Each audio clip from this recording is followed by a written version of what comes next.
नमस्कार दोस्तों, आप सभी का study for UPPSC with Amit के इस यूट्यूब चैनल पर बहुत बहुत स्वागत है।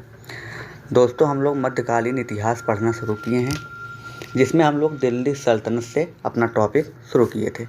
दिल्ली सल्तनत में हम लोग पहला और दूसरा जो राजवंश है उसके बारे में पढ़ लिया। पहला राजवंश था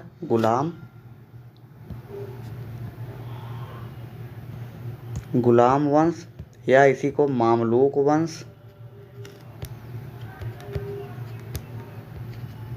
मामलूक वंश या इसी को दास वंश भी कहा जाता था। इसमें हमने कुल 11 शासकों का अध्ययन पूरा विस्तार से किया है। इसके अलावा इसका जो समय काल था, हमने बताया था कि 84 वर्ष गुलाम वंश ने दिल्ली सल्तनत पर अपनी सत्ता को चलाया या अपने शासन को चलाया था। इसके बाद हमने देखा खिलजी वंश। इसके बाद हमने क्या देखा? खिलजी वंश। खिलजी वंश में हमने देखा कि अलाउद्दीन खिलजी जो है वहाँ का सबसे शक्तिशाली इस वंश का था। उसके बारे में हम लोग पूरे अच्छे से पढ़ा। और उसके अलावा जलालुद्दीन खिलजी जो कि इसी का चाचा था, जो कि खिलजी वंश का संस्थापक भी माना जाता है, उसको भी हम लोगों ने विस्तार से पढ़ा। तो अब इसी कड़ी में हम लोग आगे बढ़ेंगे। आज के वीडियो में हम लोग तुगलक वंश को शुरू करेंगे। तुगलक वंश।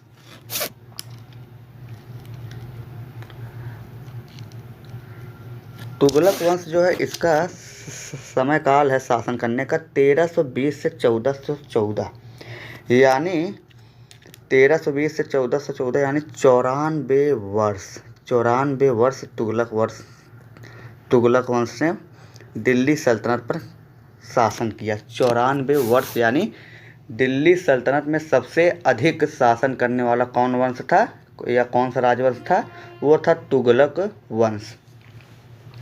तो आज हम लोग इसी का विस्तार पूर्वक अध्ययन करने जा रहे हैं।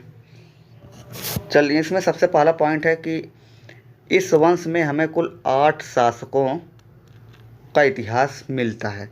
तो तुगलक वंश में हमें कुल 8 शासकों का इतिहास मिलता है।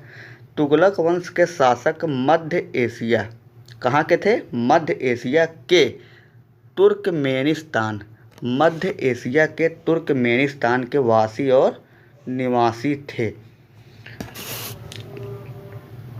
तुगलक वंश के शासक जो थे वो मध्य एशिया के तुर्कमेनिस्तान के वासी और निवासी थे।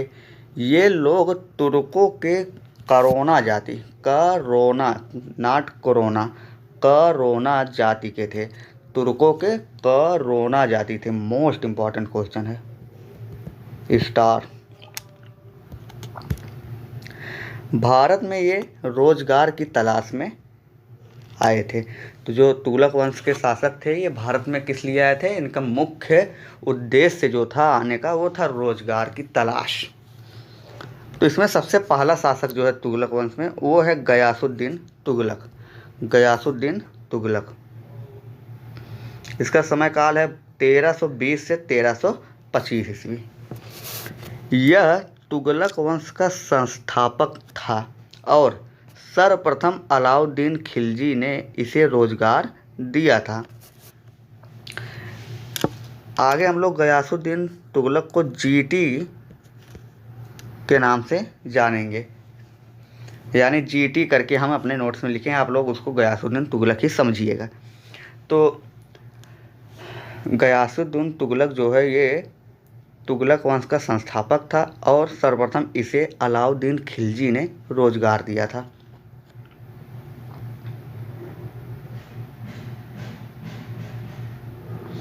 यह दिल्ली सल्तनत का पहला शासक है जिसने गाजी की उपाधि धारण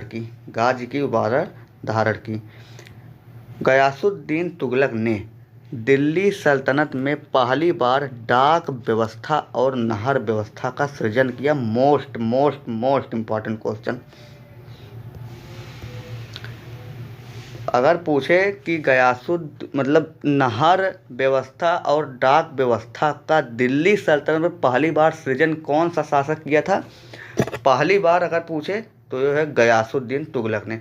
अगर पूछे कि बड़े पैमाने पर इसका सृजन कौन किया था, नहर का और सिंचाई का, तो वो हो जाएगा फिरोज शाह तुगलक। लेकिन पहली बार पूछेगा तो होगा गयासुद्दीन तुगलक।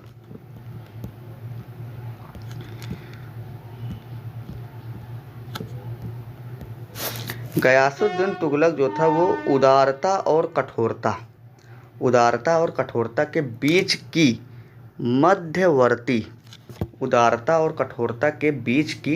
मध्यवर्ती नीति का विकास किया था, जिसे इतिहासकार जियाउद्दीन बर्नी ने रस्म ए मियाना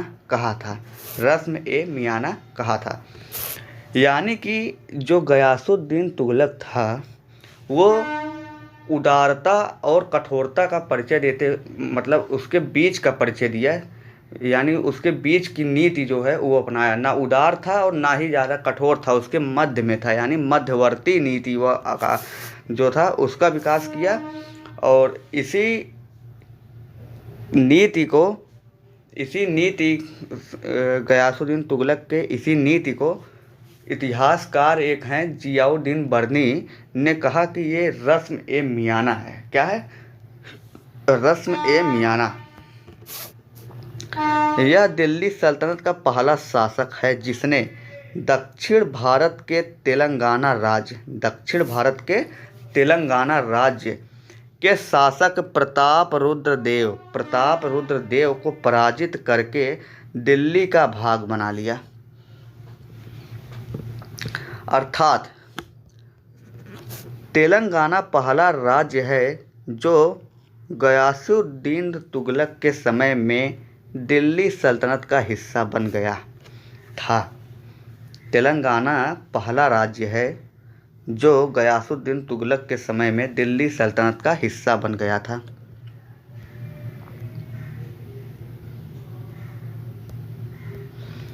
गयासुद्दीन तुगलक ने अलाउद्दीन खिलजी की सैनिक नीति में परिवर्तन किया था। इसने वंशानुगत आधार पर सैनिकों को पद प्रदान किए थे, अर्थात इसने अलाउद्दीन खिलजी की योग्यता के आधार पर सैनिकों की नियुक्ति को या प्रशासन में अधिकारियों की नियुक्ति को त्याग दिया था। यानी जो गयासुद्दीन तुगलक है ये अलाउद्दीन खिलजी के जो सैनिक नीति थे उसमें कुछ परिवर्तन करता है, और परिवर्तन यह करता है कि अलाउद्दीन खिलजी जो था वो अपने सैनिकों और प्रशासन में अधिकारियों की जो नियुक्ति है वो योग्यता के आधार पर करता था, लेकिन गयासुद्दीन तुगलक ने उसे त्याग कर इसे वंशानुगत कर दिया।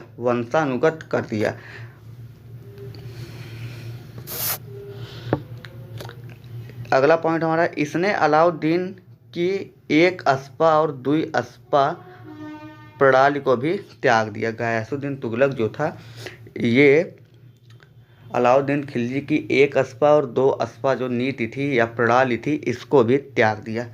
इतने कार्यों के बावजूद, यानी इतना काम करने के बावजूद गयासुद्दीन तुगलक स्वयं जो था वो सैनिकों का रजिस्टर चेक करता था।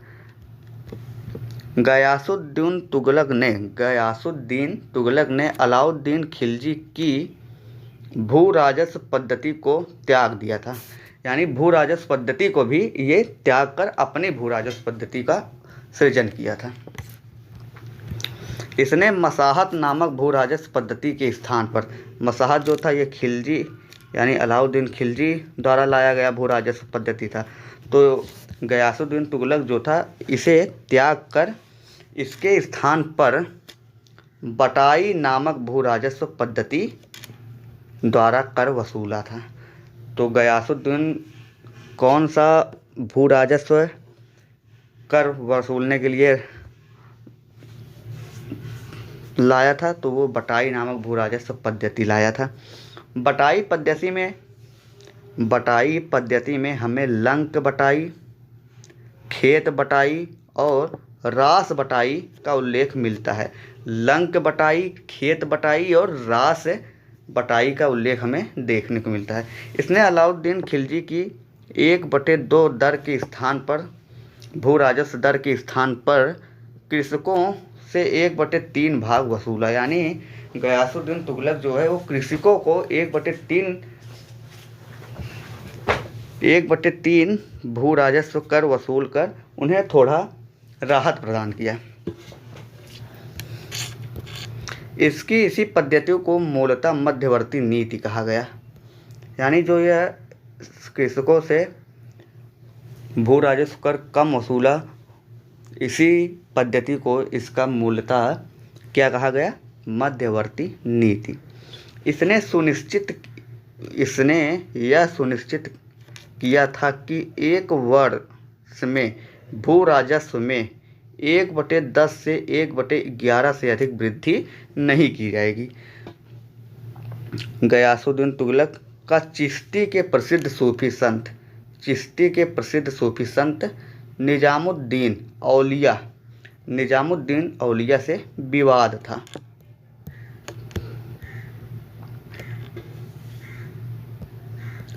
गयासुद्दीन तुगलक के पूर्वजों ने निजामुद्दीन औलिया को लाखों टंका दान में दिया था। फलतः जीटी यानी गयासुद्दीन तुगलक इसकी मांग कर दी। गयासुद्दीन तुगलक बंगाल में स्थित तिरुहिती अभियान में लग गया था और इसको सफल करके वह दिल्ली जीटी रोड से आ रहा था। इसी समय इसने औलिया यानी निजामुद्दीन औलिया को संदेश भेजकर अपना राशि जो है वापस करने की बात की थी।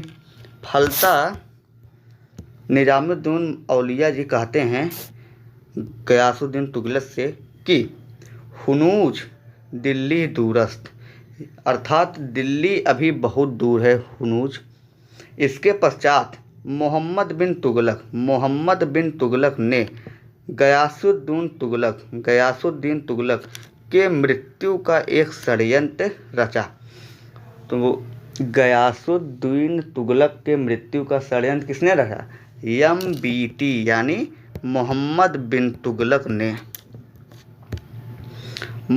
तुगलक ने दिल्ली के पास स्थित अफगानपुर कहाँ है? दिल्ली के पास स्थित है। ये लकड़ी के एक भवन का निर्माण करवाया। इस भवन का वास्तुकार अहमद नियाज था। इसी भवन के नीचे गिरकर या दबकर गयासुद्दीन तुगलक की मृत्यु हो गई। गयासुद्दीन तुगलक ने अपनी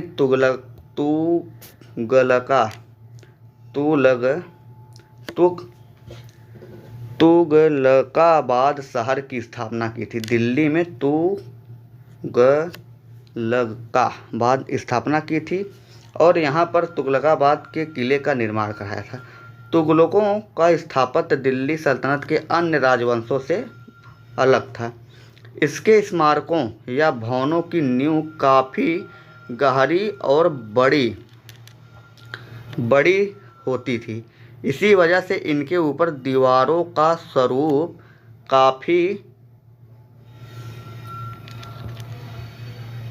काफ़ी मोटा होता था। इसके भवनों और किलों की दीवारें सलामी प्रकार की होती थी। इन दीवारों को नमस्तकारी दीवारें भी कहा गया। तुगलकाबाद के किलों को वर्तमान में उजड़ा चमन या उजड़ा किला नाम से जाना जाता है। अब है तुगलक वंश का अगला शासक मोहम्मद बिन तुगलक। MBT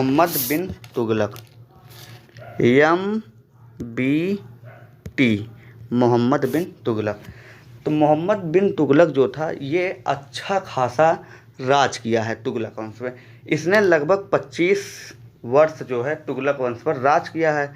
इसका समय काल जो था शासन करने का वो 1325 से 1351 ईस्वी तक था। 1325 से 1351 ईस्वी तक।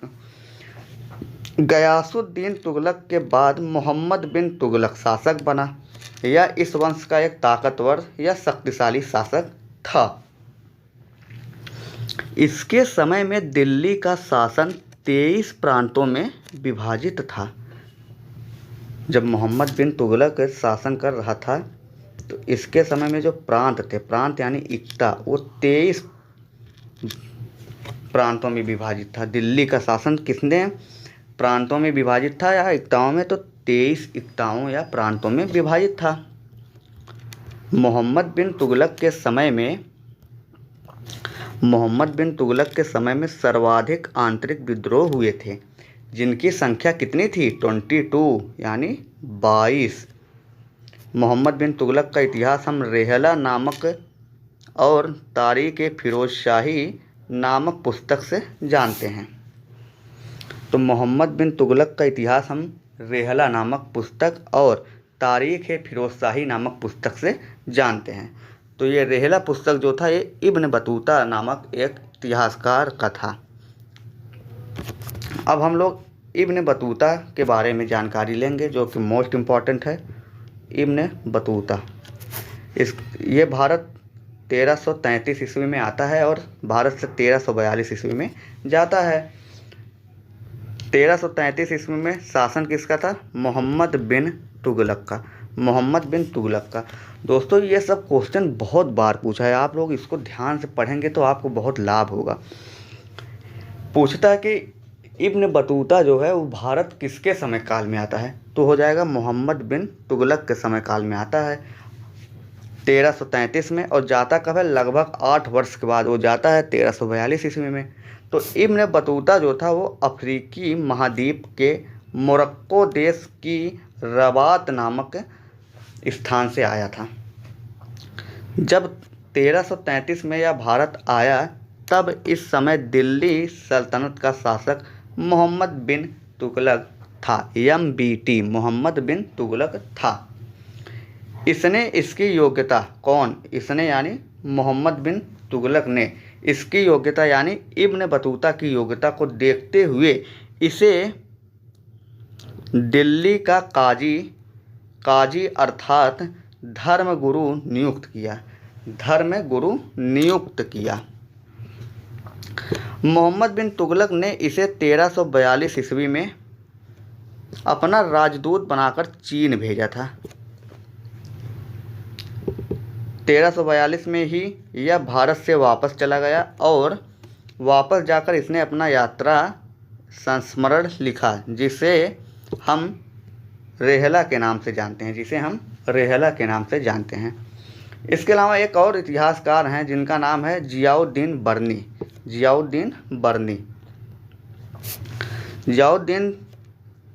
बर्नी का जन्म उत्तर प्रदेश के बुलंदशहर जिले में वरन नामक स्थान पर हुआ था।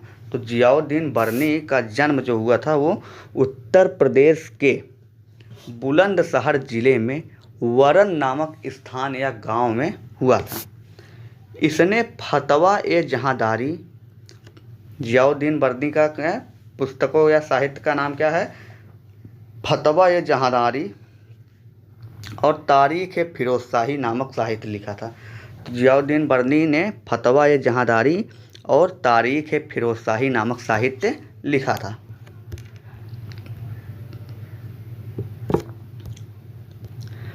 मोहम्मद बिन तुगलक की नीतियाँ।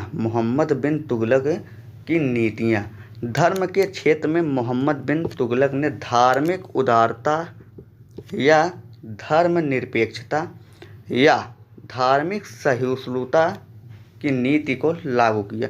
यानी हम लोग कह सकते हैं कि एक पॉजिटिविटी के साथ यह धर्म के क्षेत्र में अपना नीति को लागू किया था। इसने हिंदुओं को प्रशासन में जगह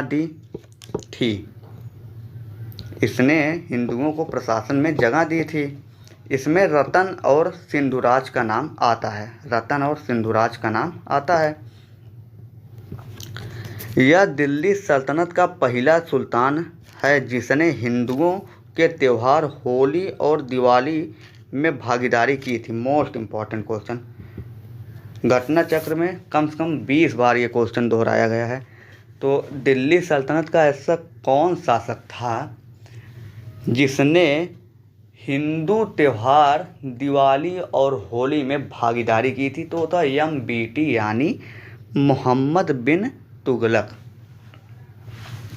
इसने जैन साधु राजशेखर को अपने दरबार में संरक्षण दिया था। जैन साधु राजशेखर को अपने दरबार में संरक्षण किसने दिया था? MBT यानी मोहम्मद बिन तुगलक ने। एक क्वेश्चन है, ये बार बार पूछता है, मोस्ट इम्पॉर्टेंट, इसको भी लगा दीजिए आप, वेरी मोस्ट इम्पॉर्टेंट। वह कौन सा जैन साधु था जिससे मोहम्मद बिन तुगलक रात भर बातें किया करता था? वह कौन सा जैन साधु था जिससे मोहम्मद बिन तुगलक जो था वो रातों रात बात करता था? तो इसमें ऑप्शन भी है। पहला ऑप्शन है राजशेखर, दूसरा ऑप्शन है जिन चंद्र सूरी, तीसरा है जिन सेन सूरी और चौथा है जिन प्रभु सूरी। जिन प्रभु सूरी, तो इसका सही उत्तर हो जाएगा जिन प्रभु सूरी। जिन प्रभु सूरी।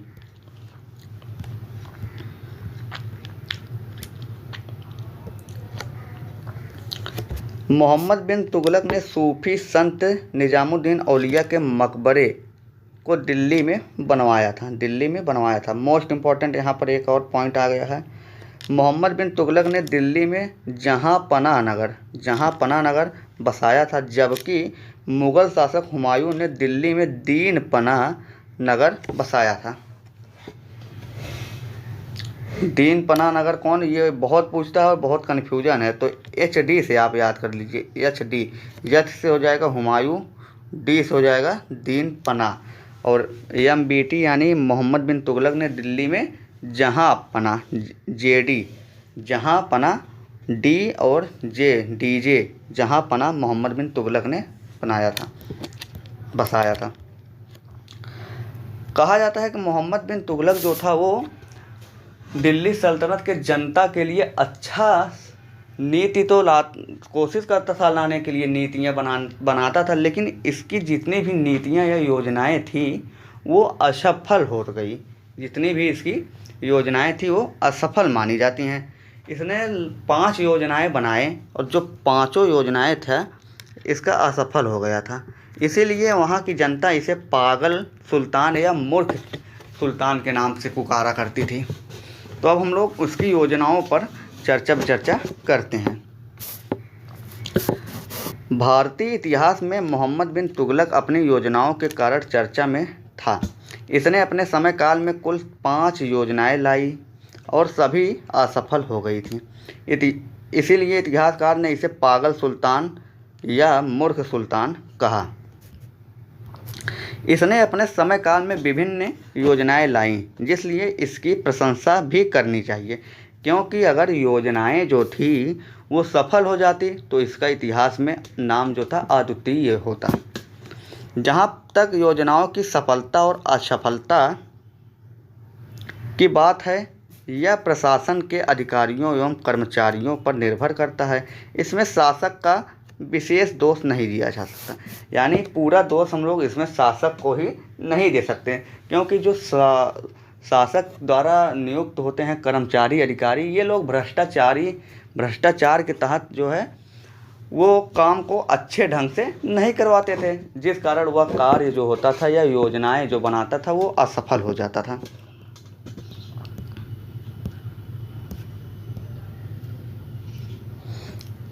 ऐसा माना जाता है कि योजनाओं की सफलता शासक की योग्यता पर भी निर्भर होती है। ये भी एक इम्पॉर्टेंट पॉइंट है कि मतलब शासक अगर योग्य नहीं होगा तो जो प्रशासन करने वाले कर्मचारी और अधिकारी हो तो उसको बेवकूफ़ बनाकर अपना काम कर ही लेंगे। तो शासक की योग्यता पर भी निर्भर होती है। अगर शासक योग्य है तो उस पर वह बड़ी नज़दीकी से अपनी पकड़ बनाकर चलता है, जिससे योजनाएं सफल होने की पूरी संभावना होती है। इसकी सबसे पहली जो योजना थी वो थी दोआब में कर वृद्धि। दोआब में कर वृद्धि 1325-26 ईस्वी में मोहम्मद बिन तुगलक ने अपने समय काल के प्रारंभ में 2 नदियों के बीच स्थित उपजाऊ क्षेत्र अर्थात दोआब के क्षेत्र में प्रचलित भू राजस्व कर 50% में 10 से 20 गुना की अतिरिक्त वृद्धि कर दी। तो मोहम्मद बिन तुगलक ने अपने समय काल के प्रारंभ में 2 नदियों के बीच स्थित उपजाऊ क्षेत्र अर्थात दोआब के क्षेत्र में प्रचलित भू राजस्व जो 50% होता था उसमें 10 से 20 गुना की अतिरिक्त वृद्धि कर दी।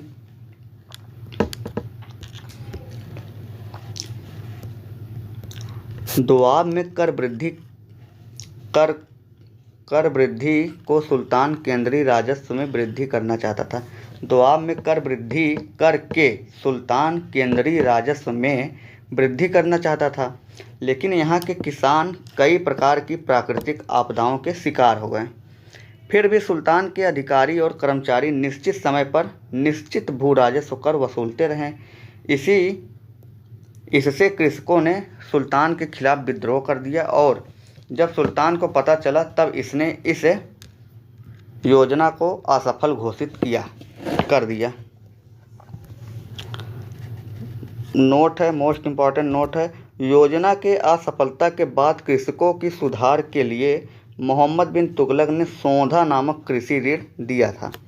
मोहम्मद बिन तुगलक ने अपने योग्य भूमि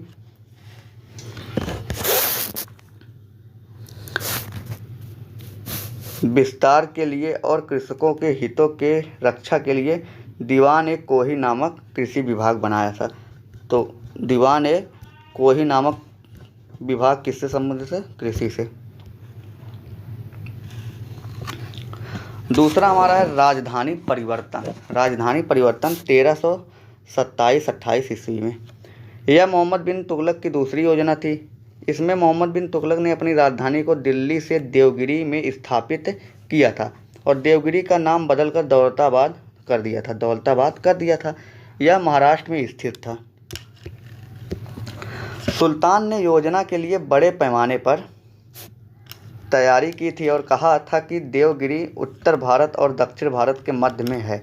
यहाँ से दोनों क्षेत्रों पर निगरानी की जा सकती है, लेकिन ऐसा माना गया कि दिल्ली की जनता सुल्तान के घर में असंगत भाषाओं में लिखे पत्र छोड़ देती थी, इसलिए सुल्तान जनता से नाराज़ था और मोहम्मद बिन तुगलक ने दिल्ली से लेकर दौलताबाद तक सड़क का कार्य करवाकर उसके किनारे सराय और कुओं का निर्माण करवाया। जब दौलताबाद राजधानी बनी तब यहाँ का भौगोलिक वातावरण एवं जलवायुवित वातावरण अलग था। इससे मोहम्मद बिन तुगलक का स्वास्थ्य नकारात्मक रूप से प्रभावित हुआ और इसी समय तमिलनाडु के मावर में लोगों ने विद्रोह कर दिया, इसीलिए यह योजना असफल हो गई। नोट है, सुल्तान ने दौलताबाद से पुनः दिल्ली को अपनी राजधानी बनाया, लेकिन यहाँ पर भी इसके स्वास्थ्य में सुधार नहीं हुआ। फलतः इसने कन्नौज में स्थित स्वर्ग द्वारी को स्वास्थ्य लाभ प्राप्त करने के लिए कुछ दिनों तक अपनी राजधानी बनाया था। अगला है सांकेतिक मुद्रा। इसका अगला योजना जो था इसका नाम है सांकेतिक मुद्रा।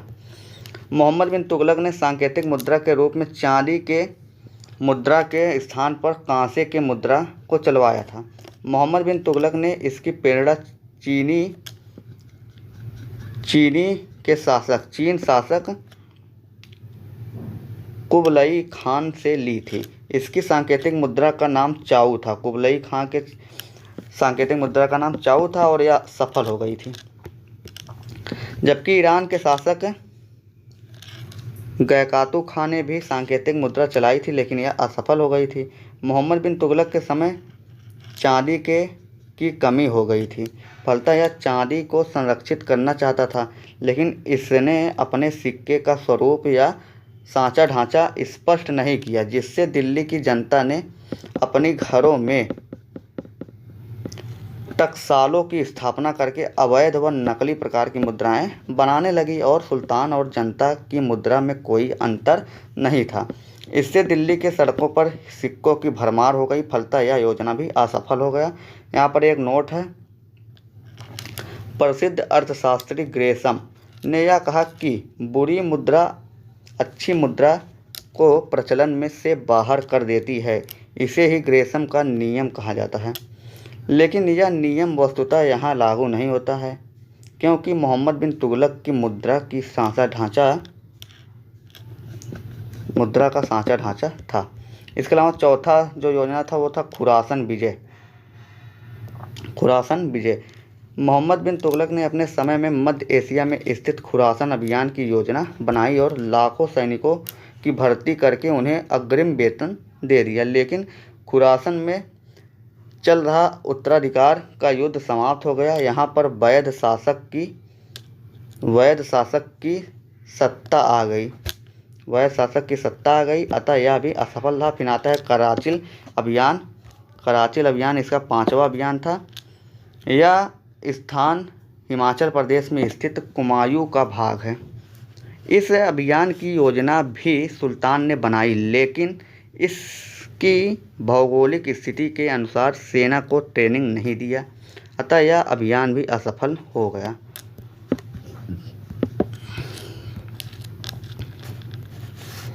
अपनी योजनाओं की असफलता पर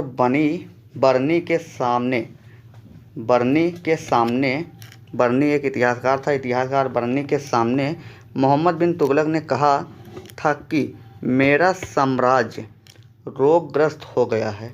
मैं इसका सर दर्द ठीक करता हूँ तो पैर में दर्द हो जाता है, और जब मैं इसका पैर दर्द ठीक करता हूँ तो इसका पेट दर्द होने लगता है। अर्थात हमारा साम्राज्य एक असाध्य रोग से ग्रसित है और हो गया है, जिसका कोई उपचार या इलाज नहीं है। मोहम्मद बिन तुगलक की मृत्यु 1351 ईस्वी में हो गई थी। इसकी मृत्यु पर इतिहासकार बदायूनी ने लिखा कि राजा को प्रजा से और प्रजा को राजा से मुक्ति मिल गई। राजा को प्रजा से और प्रजा को राजा से मुक्ति मिल गई। ये किसने लिखा? इतिहासकार बदायूनी ने। तो यहाँ पर आज का वीडियो हम लोग यहीं पर समाप्त करते हैं, क्योंकि यह वीडियो बहुत ही लंबा हो रहा है और यहाँ पर मोहम्मद बिन तुगलक का इतिहास संपूर्ण रूप से समाप्त हो गया है। हम लोग इसमें कल जो है वो फिरोज शाह तुगलक का इतिहास पढ़ेंगे, और इसके अलावा ही सैयद वंश और लोदी वंश का भी कल की ही वीडियो में हम लोग पूरा समाप्त कर देंगे, क्योंकि उसमें बहुत ज़्यादा कुछ खास इतिहास पढ़ने को है नहीं। तो चलिए मिलते हैं अगले वीडियो में। धन्यवाद दोस्तों।